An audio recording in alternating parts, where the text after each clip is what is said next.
Assalamu alaikum jama'a, sunana Nafisa Abdullahi. Kamar yadda kuka sani, na zo muku da albishir. Ina so in sanar da ku cewa za mu kawo muku wannan fim ɗin da kuka jima kuna jira, wato yaƙi a soyayya har jihar da kuke.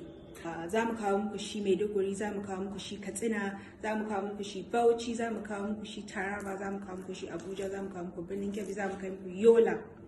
Amma ga inda matsalar take, ba mu san daga ina za mu fara ba.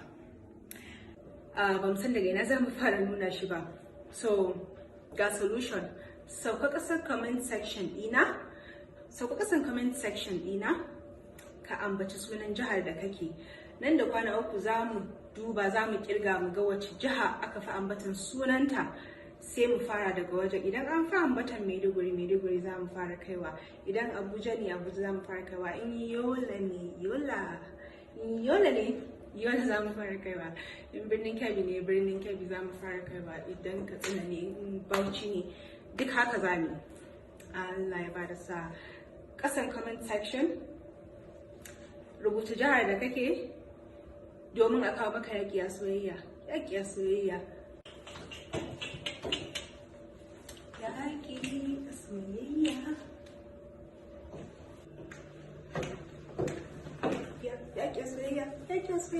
Yaƙi a soyayya.